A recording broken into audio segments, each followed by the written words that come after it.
October 1st, 2009. We're at the Peabody Public Library with Robert Wentworth. My name is Deb Lawrence, and we're here for the Veterans History Project. Hi, Bob. Hello.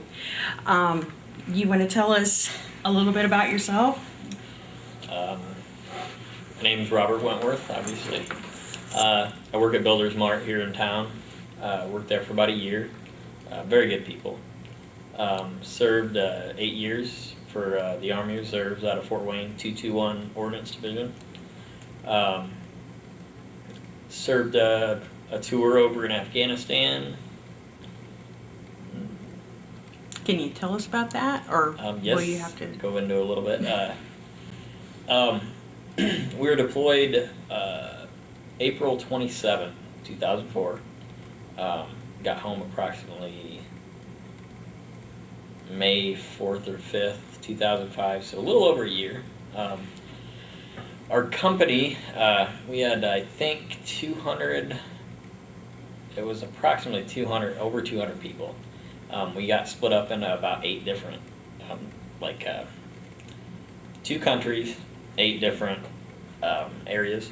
So when the people that you went over with didn't necessarily stay, all of them with you? No. Actually, when we got there, we had a 18-hour flight, which I would never want to do that again. Unless, well, I can deal with 10 hours to Hawaii or whatever.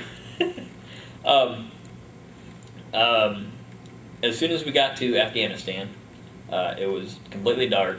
I mean, like I said, we spent 18 hours on a airplane. Got on my first C-130. That was an experience. And a C-130 is? It's basically it's the workhorse for the Air Force over there. I mean, everything that gets basically flown in. It's a wheeled vehicle. I mean, no, it's an aircraft. It's an aircraft. Yes, okay. it's an aircraft. But it's not a jet. Mm-hmm. It's got 4 rotors, so it's noisy. I've never heard anything so noisy. I mean, you can't even talk to anybody while you're in there because you can't hear. And so they packed a bunch of you in there with supplies and stuff? Or? I think there was about, we had 3 different aircrafts take the company in. Like I said, Mm-hmm. we all flew in to Bagram Air Base. That was our company's central headquarters. Mm-hmm. And we went to Uzbekistan, which is just north of Afghanistan. Mm-hmm. The other platoon went to Kandahar, and one of the platoons, like I noted, they stayed in Bagram at the headquarters. Well, when we got over to Uzbekistan, we stayed in tents, and it was hot. It was so hot. all the time, even at night. Well, it wasn't so bad at night, but it was still, 80. In the summertime, it was 130 plus outside. I mean, but it's dry. It's not like around here, you get 100 degrees around here, and it feels like you're just gonna pass out. Mm-hmm. Over there, it wasn't too bad, because there's no humidity, mm-hmm. or relatively low, I should say. But we spent about 2 weeks just kind of getting settled, getting the lay of the land and everything, kind of getting the ASP situated to what we wanted it to look like. Mm-hmm. And then they took, about a month went by, they took 5 of us that had some transportation background. And I had driven, over the road semi, Mm-hmm. For a while. And that was basically all they were looking for, a little bit of transportation. Somebody that could shift gears. Yeah, well, and I thought they were going to have me, drive truck or whatever, do something like that. Well, I didn't even get to that. I mean, I ended up going up and working for a battalion. And it looked like an easy job, but I have never worked so hard in my life. So what were you doing? I took over for a captain. They were trying to switch a bunch of people around, but they fell short on bodies. and they needed people that had background in transportation, whether it be driving or logistics. Mhm. But they slapped 2 of us into this transportation deal, and we were in charge of the whole Army side for that base for air transportation. It was Oh just my. phenomenal job, and it was really neat because I was able to meet different types of people, really work with different branches. I mean, the Navy, I worked with the Navy, the Air Force. I mean, obviously, me and the Air Force, we very closely. Mhm. There was a civilian branch in there. Can't remember what it was. KBR.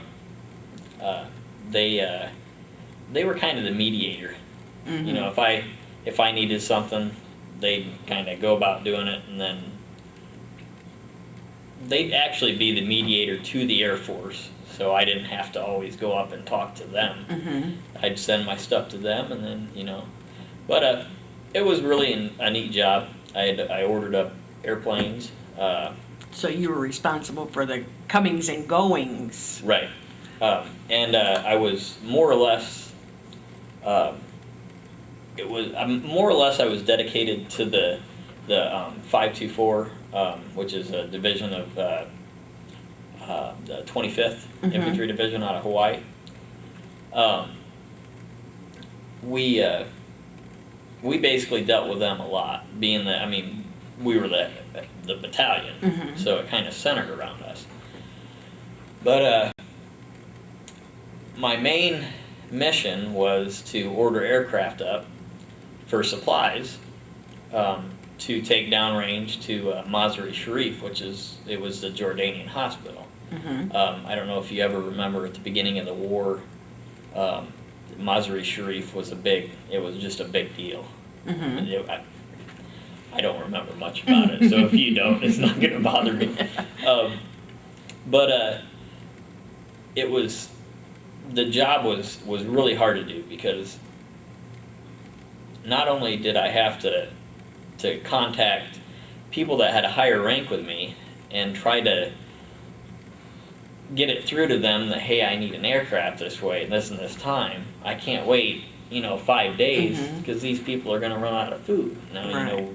would you want to be in that position? I know I wouldn't, Sure.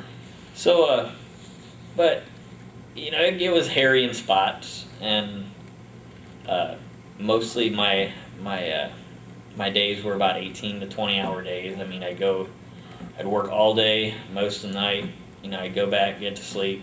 I'd be lucky to get 3 or 4 hours of sleep and then get woke up because there's a problem, and they arise. You're going to Sure. have that. But we did a couple emergency ration missions. We sent 20,000 cases of they're called halal meals, but they're basically MREs. Okay. We sent 20,000 cases of those to Iraq. We had an abundance of supply of them. Well, we had to send those. We had a little over 5 days to do this. We had to work with the ground transportation, which was ran by 2 other guys in my unit, and they brought the stuff in from wherever. I'm not sure where it came from, but it was outside of our base. Mhm. But they brought that in. Then they got a hold of me. Then I had pallets brought in from Bagram, everywhere, because we needed so many. We made 90, was it, no? Correct that. It was 78 463L pallets, which is an Air Force pallet. Mhm. Basically, it slides in the plane. It's able to be anchored down, and then they can just slide it off. Oh. But they're about, I can't remember the actual diameter of them, but I think it's somewhere by 8 by 8, 10 by 10. Wow. They're fairly large. But we filled 78 of those with those, and they were the max height that we could go. And we had people climbing on these things, So you stuffed that aircraft full. I think it was like 104.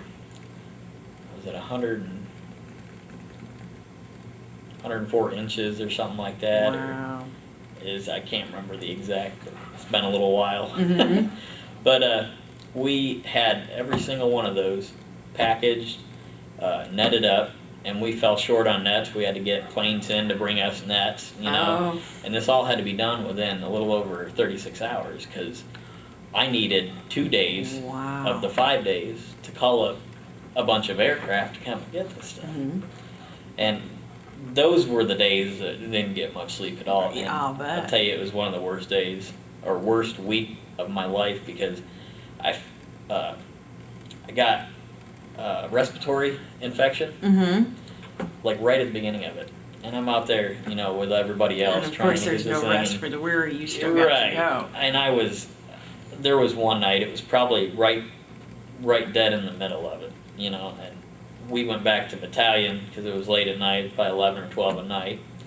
And I got back there, I sat down, and I looked like one of the majors walked by. It was our, basically who I reported to. Excuse me. She looked at me and she kept walking, then she looked around and like, "You feeling all right?" And I was like, "No, ma'am." I was like, "Tell you the truth, I can't, you know, I was overwhelmed, you know." And she ordered me to go to the infirmary, and I went to see the medics, and they gave me some antibiotics. Next day, they said sleep in, you know, get some rest, because that was probably the majority of it. I just Sure. But after I got back from that, there was still some more work to be done over there with the pallets and everything. We got it all netted up. I got all this stuff laid out in front of me. How many pallets? How much weight? I had to figure out how many planes I was going to need. You know, whether it be C-17s, C-130s. Well, I figured they was going to send just a bunch of C-130s because you know, and they were going to take it to some, you know, other destination, and then get it to them as, you know, as they can get it. Well, as soon as I put this in, apparently this was being looked upon by very high-ranking brass. I mean, generals were looking down on this. I can't remember. I just can't remember the guy's name over there. But basically, when that came through, when I had sent that application for the aircraft, basically within 12 hours, I was given 5 C-17s. So they needed those supplies. And one after another. I mean, one would land. We could only do, I think it was 3 C-17s a day because of the requirements it takes to get one of those into the airfield, and then they require fuel, so we can't do more than 3 of those. You know? So we had one in the morning, we had one in the afternoon, and they had one at like midnight.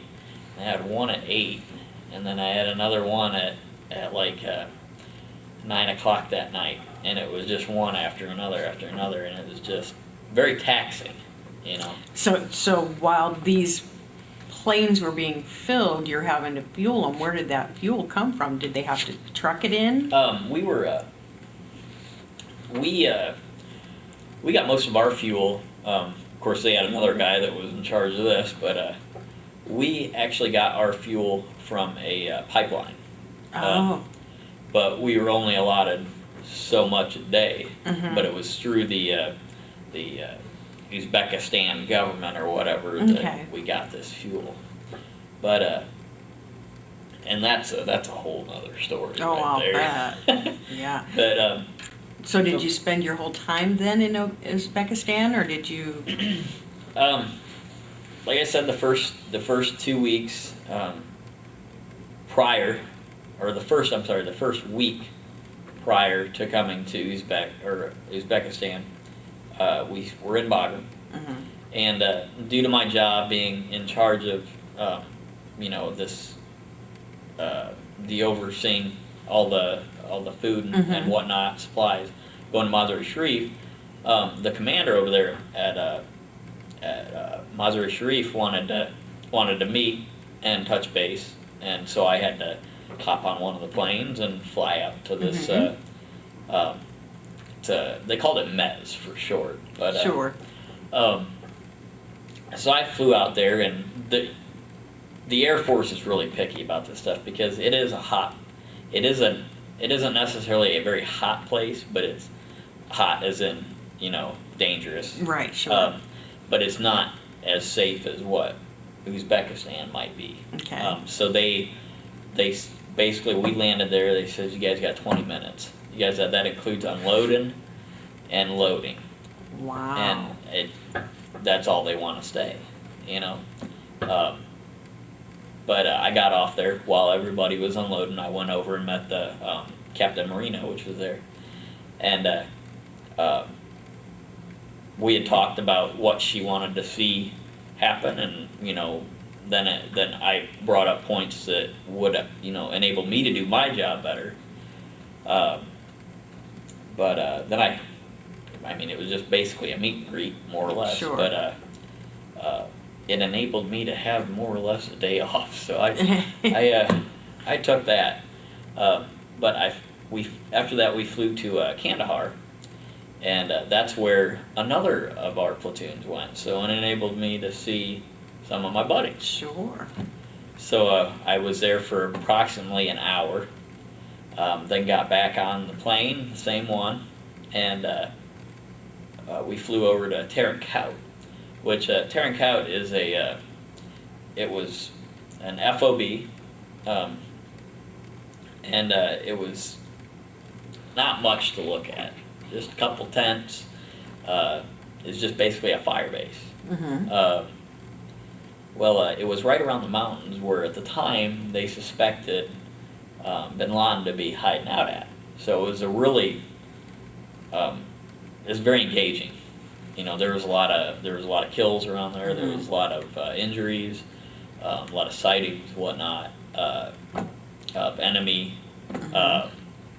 We landed there, and I was rather nervous because I was looking out the window, and I'm looking at this as we're coming around, and there's no blacktop or nothing. Oh my! And just kind of landed where we could, huh? They landed right in the sand, and I'll tell you what, that was a bumpy ride. I'll bet. They grade it. It's basically a runway, Mm-hmm. but it's sand, and it was something else. And when we took off, that was the first time that we had been engaged, because we were getting attacks from the mountaintops that were surrounding Terrorism. Well, because I could hear the 50s going off. Mm-hmm. And basically doing, when the plane's taking off, naturally there's going to be people that are firing. Sure. So you had ground cover. Were there weapons on the plane? No. Basically, the only thing that the C-130 has is flares, Okay. in case they were, had a guided. So you were relying on the guys down on the Mm-hmm. ground to let you take off. Yeah, and I'll never forget the noise. You could hear it over. Of course, ammo is going to be, or expending ammunition is going to be pretty loud, but you could just hear them going off out there and hoping nothing hit, and you could see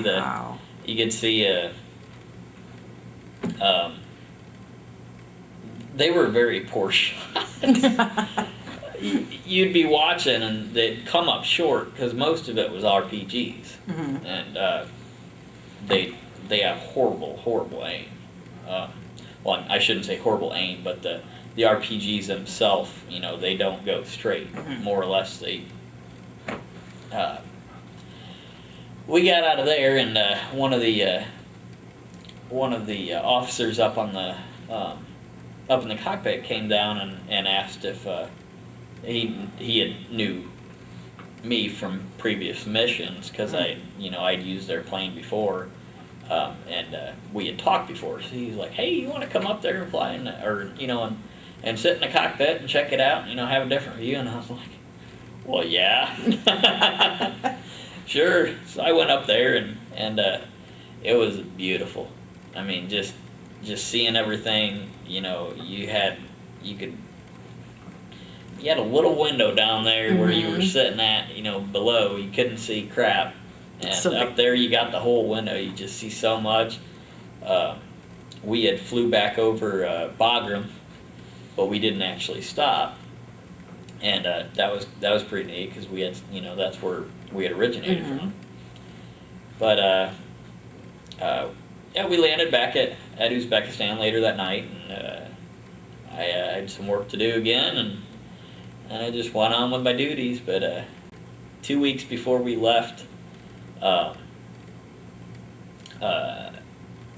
our company that was back at Uzbekistan left to go back to Bagram to meet up with our whole company again. We were leaving as a whole, just like we came in as a whole. Well, they had sent so many people at a time, like half of our platoon went at a time, so we could train the people that were coming in. Well, I was one of the last ones to leave, just because my job, you know, it required a little bit more in-depth. But we got over to Bagram, and you know, you're getting close to the time, you're going home, you're getting kind of, and of course, there's really nothing to do over there, so all you do is read books. So it's not like you see in the war movies where you go into town and get a soda. And... Right. It wasn't so much like that. We were pretty much locked down in our, you know, but Bagram, it's came a long way since I've been there, from the people that I've talked to, and it was a rather nice place to be just when I was there. I mean, you know, they had gym facilities, they had movie nights, you know. They try to keep the MWR up, you know, so with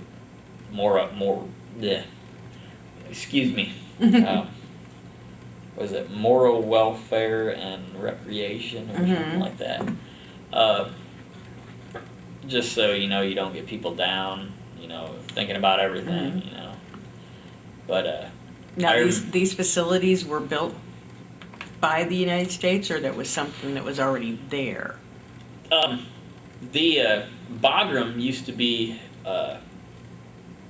in control by the USSR, Soviet Union. It was a Soviet base back in the day. Just like Uzbekistan, our air base was a Soviet base. Oh, we actually had Russian MiGs at our base, and every once in a while you'd get to, you know, see an Su-27 or Su-28 fly over, which they are, and it's incredible to see because you just don't see them on an everyday basis, you know. They fly low, so it was just louder than all, you know.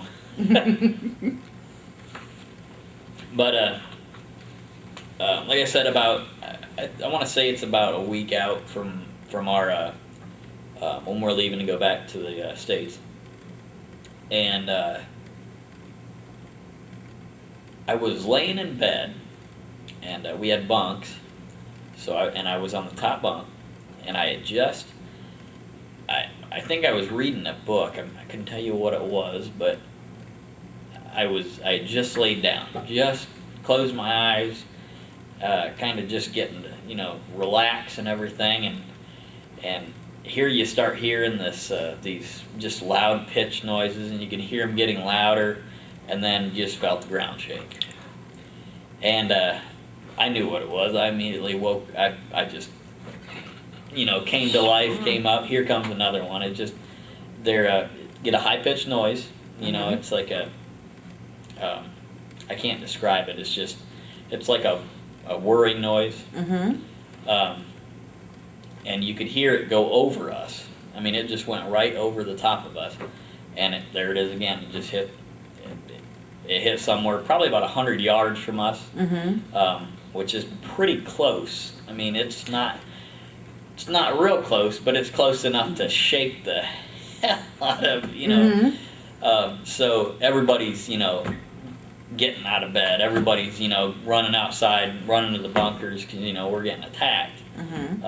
And here, everything is going through my mind. It's like, I've made it this far. We're just about ready to go home. And now I get a friggin', mortar attack, a week before. It's like, oh, this is fun. And that was pretty much the first that you had actually been. It was, other than, like I said, when we went over to Terran Cow, we were getting shots just plinking from the mountaintops. But that was pretty much the first, Wow. the first time we had ever seen like mortars. We'd get gunfires and a little bit here, a little bit there, but nothing. We our base was very it's like if you take this piece of paper, they had a wall around the base. Well, they had another wall around this. And all this out here was patrolled by the Uzbek military. So was the outside. Well, the inside was all the American. So you were pretty well insulated. Yes, exactly. While you were doing the supply basically, missions. if the Uzbek military didn't plink off whatever they were trying to shoot at or whatnot, then it would come to us. And that was all covered by the MPs and whatnot. Sure. We'd have to do security, but we'd be doing security for like the ASP and more or less just right around the general area where we were at. But no, other than that, I mean, like I said, we did not lose a single person. We had some injuries. Most just people being stupid. You're gonna have that, But everybody was, pretty pleased with the turnout of the deployment and everything. And actually, I still have friends that I talk to on a normal basis that I was that were out of the 25th Infantry Division that I worked for in the battalion, which were not part of my company. They were out of Hawaii. So, the captain that I took over, he's one of my good friends now. I just talked to him a couple weeks ago, and he's somewhere in Iraq. So he's back over there doing his deal. But I'm done with that, so I'm not going to be career. No, I've already got my honorable discharge and everything. I had a bad 4-wheeler accident when I was back, and that kind of did me in. Yeah. So. What you mentioned a couple of times when you were talking, you said she. Were there a lot of female? In our unit, we had. Well, I should say in our platoon, we had probably 10 females out of. It was probably a 4-to-1. 4 males to 1 female. And that was pretty much the basis of our whole company. There was 4 times as many males as there were females. I think we had 40 females in our whole company. Do you think that made a difference in how your platoon ran, or there was no problem at all? Well, because this is one of the first conflicts, really, that females are involved. Right. It was, for the most part, all the women that I worked with,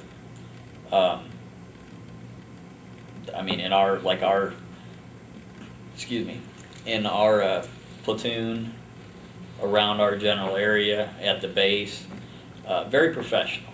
You're going to run into a couple people that are very,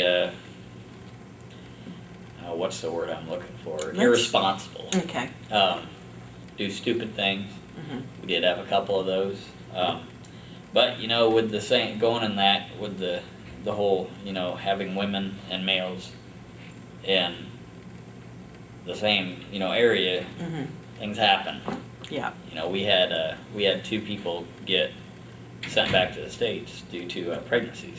Oh boy. So, and with that comes a Article 15, because, you know, that's something that you're not, Right. they don't want that stuff, you know. Right.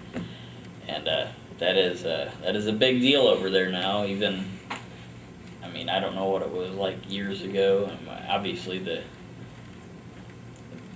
you know, you look back and like in the old war movies, and you see the women nurses and everything, Right, sure. but never really, you know, in the heat of it. You know? Right. But no, I think for the most part, they're just you know, devoted to their job as what, you know, I was, or any other, you know, soldier out there. Okay. So What about the terrain? Was it mountainous? Was it jungle-like? I know you said you landed on the sand, so, but was there a difference like between Uzbekistan and Afghanistan? Uzbekistan was flatter, Mm-hmm. but there was some mountains. We had just I want to say north of our airfield. If it was a clear day, you could see. I think it's one of the biggest mountains around. Mm-hmm. You know, I'm not sure what it's called. They say something about K2, I guess. Oh, okay. Mm-hmm. Is that what it's called Mm-hmm. then? Okay. So that mountain you could see right in front of it, and it was beautiful. And it just went most of the way around, and it spanned just, like I said, probably about halfway around. It just, Wow. it was pretty neat. It was just a beautiful sight. Now, when we went on our, you know, little, we were on the aircrafts and whatnot, most of the terrain over there is very mountainous. It's very hilly. It looks like basically it looks like a big sand trap, like at a golf course. Mm-hmm. You know, because it's just a bunch of sand, but it's not like what you'd picture mountains to be. It's just kind of hills and, you know, Mm-hmm. like a desert. Well, it is a desert. Sure. But there is some greens around there in Uzbekistan where we were at. There in the city that was outside our base. I mean, it looked just like, you know, just like a regular town. Mm-hmm. Obviously different trees, and there was not as much. There's pretty much no grass. It's all replaced by sand. So no mowing. Hey, bonus. But you know, they had cars. Most of the cars that we seen were powered by propane tanks in the rear of the car. Really? Yes, which was kind of neat. You know, I never. You know, we've gotten to that point now just because of the oil crisis and everything. But they were by no means nice vehicles either. You know, pretty ran down, old. But it wasn't like I pictured, like everybody just be walking around and, you know, starving to death. I mean, it's just like where we were at, a regular town. You know, it was kind of neat. But actually, our dining facility, and this is like this for most of the. I know in Kandahar and Uzbekistan, I'm not sure about Bagram, but I want to say that most of the like the crappy jobs are done by nationals. Well, they pass security tests. They're not. They don't just let them walk around. When you see them, there'll be an escort, either an MP or security forces or whatnot.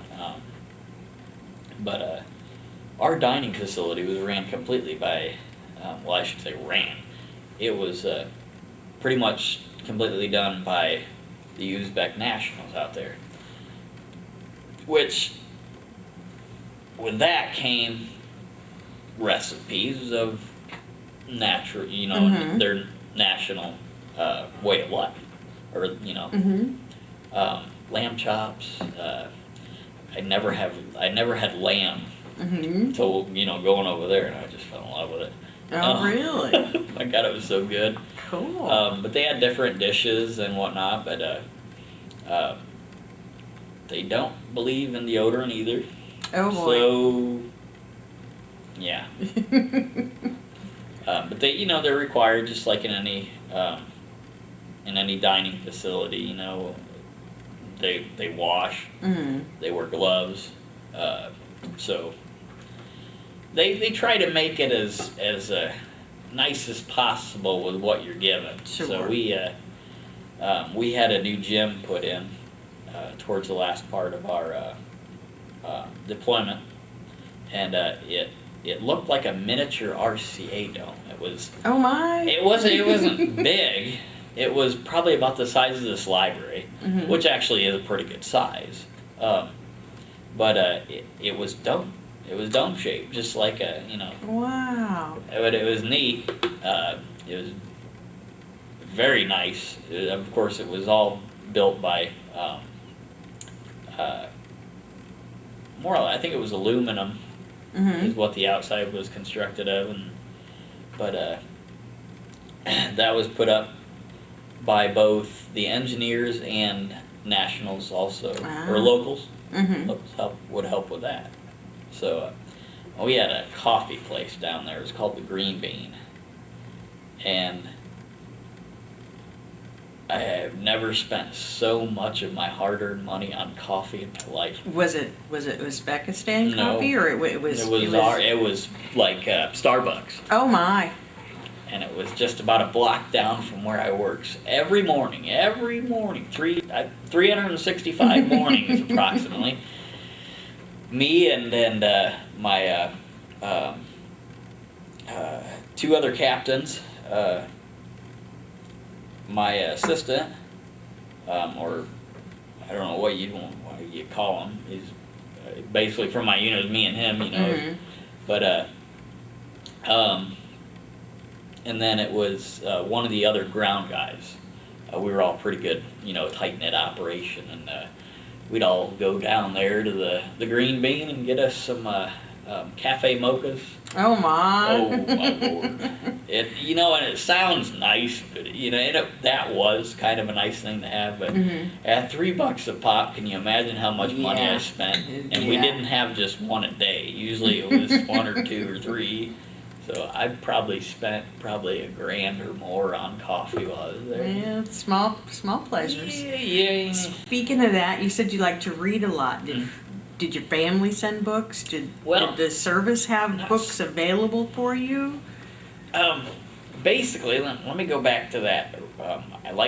I do enjoy to read, Mm-hmm. but more or less when there is, I have to find a book that I just really get into. Mm-hmm. And most of them are these mystery murders, and I remember reading one, and of course, 18-hour plane ride. I finished that one on the plane. Sure. But I had to find another one, and but I'd get they'd have you just have a bunch of resources from known people. They'd have books. You just trade them back and forth. Basically just trade stuff. We'd have books sent in. There was a couple times or a couple instances where you'd get care packages from libraries. Really? And church organizations. Mm-hmm.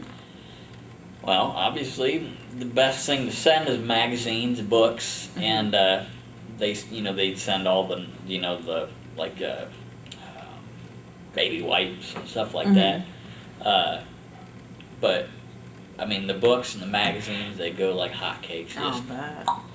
right out the door. People, you really had to be on your on the lookout for a good book, when you were going in there, because you pretty much eyeball it and somebody else gonna get it. So how did you communicate with your family? Were you allowed to communicate with your family? Yes, we had up there at the office, or the battalion, I had a little cubicle, more or less. It was my own little office. We had a DSN phone, I think that's what they called it. And it was used for calling, to like Bodrum and whatnot. But you could place stateside calls on it. You'd have to connect through, we'd use Here to there and here to there. we just buy minutes, a bunch of minutes or whatever, and I went through a lot of those. But my family enjoyed getting the chance to talk to me. Of course, there was a huge time difference. I think when it was like 10 hours difference. When it was 10 o'clock in the morning, it was like 8 o'clock at night. Oh, In the wow. States. I think that's what it was. Yeah. So you really have to time your... Sure. I found the best time to call was about 3 or 4 in the morning. Yeah. We had different duties to perform. Every once in a while, we had to watch the phones in case there was an emergency come in. During those, when you're watching the phones, there's like 10 phones, and then we have a satellite phone. So we just go into that office, and it's very, very boring. So usually while you're doing that, you just wait until 2-3 o'clock rolls around and make a phone call to the States and just talk for a while. Were you able to use the internet at all, or? Actually, my job required the use of computer quite, I mean, my job worked around a computer more or less. Like I said, the application for filling these flights to MES and whatnot was all done on a secure computer over a secure internet connection. Well, I had 2 computers, one for secure and one for just regular business. The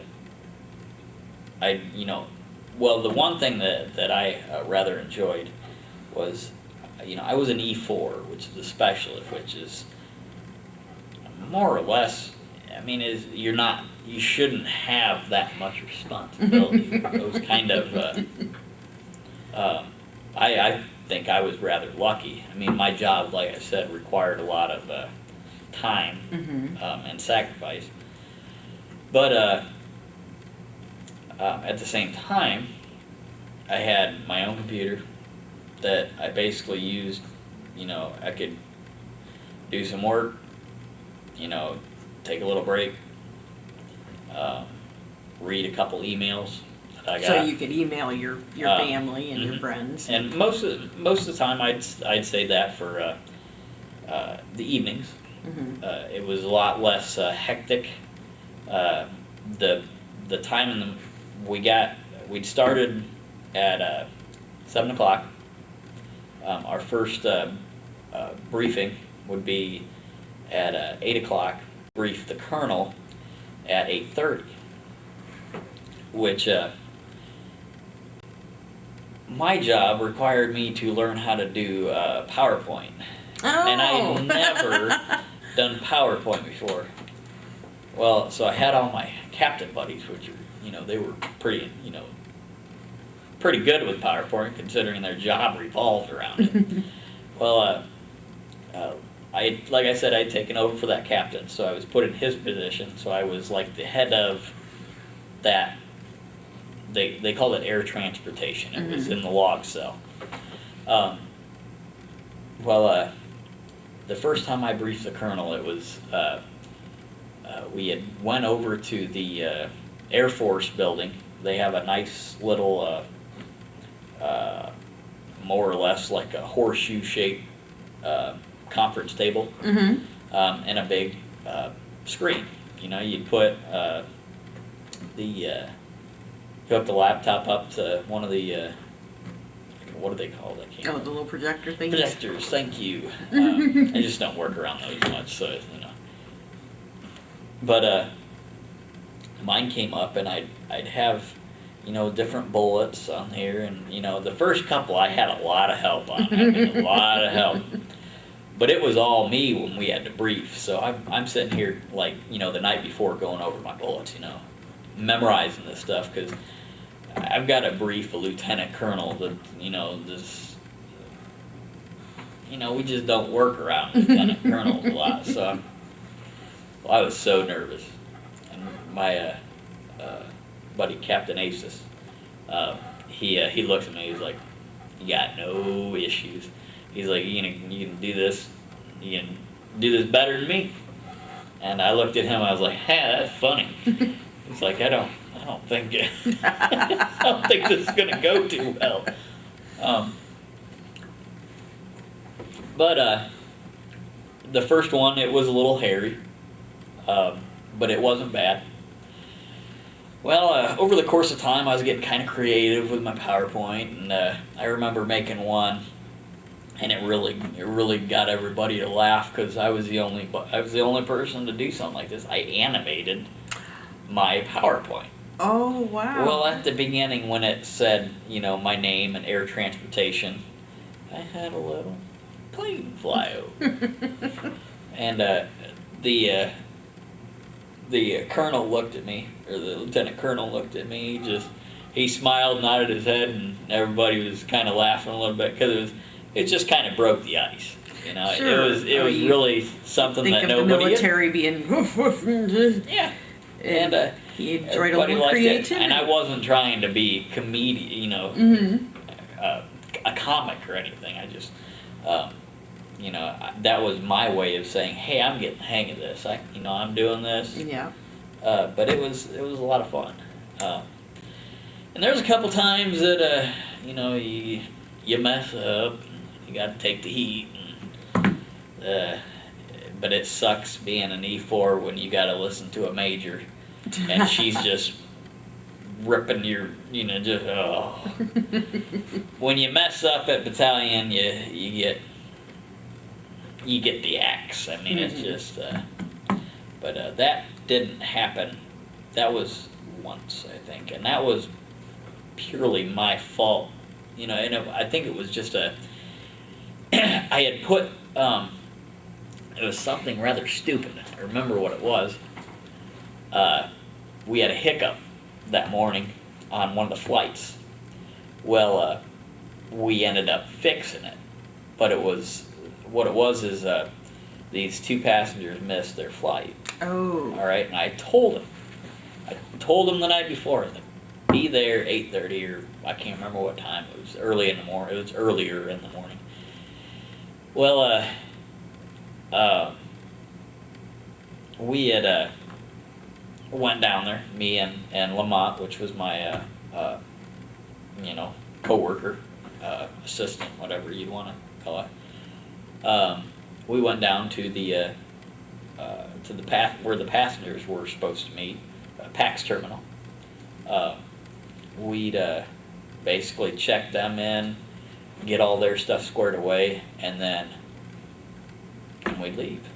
Because, I mean, it's on the Air Force after that. And these are just like people transferring or Right. going for... Because not only did we have to deal with like food and whatnot going in, we also had to deal with passengers. Which Sure. was, you know, you try working with people, and you get some that will listen to you, and some not so much. But with the passengers, like I said, the Air Force really would take care of that. So all we do is make sure, you know, everything was good. Now the food and stuff, we'd actually have to go out to the plane and verify that stuff got loaded. But that day, we went down there. They weren't there. We went to their rooms. You know, beating on the doors, trying to get them around, and of course, you know, when you're getting ready to go somewhere, you don't have a job. to do because you're leaving. So, what do you think they were doing? They were sleeping. Oh. So they get up, and I'm telling them, I was like, you guys have got to move it. I was like, we're going to get, I could see what was going to happen. But I wanted to get them down there because that way I could say I did my job. Got them down there. The cutoff time for that plane already exceeded. So they had to wait another, I think it was 3 or 4 hours for another plane to come in before they could get going. It did mess things up, but we got to take care of it long run. Well, we did the next day's briefing, and I put on there that we got the two passengers out, which we'd always include their names. And I was like, everything went well. We got everything. They're at their destination and whatnot. Well, the everything went well part. When I said that, believe that. well, no, the major knew what was going on. I had told her what was going on that morning, and she went down there, and they got. She was. If you crossed the line with her, she would let you know. She was very, right on the line. She went down there and chewed them out for missing their plane, and then after that briefing, when I said everything went well, I got chewed out because everything didn't go well. But in my view, They got on the plane. they got on the plane, they're at their destination, everything's good, But it was the fact that I misinformed the colonel. I never made that mistake ever again. Rookie mistake. So. Alrighty, well, anything else that you'd like to? I think pretty much covered it. All right, well, thank you for coming. We really appreciate that. Well, thank you. Thank you.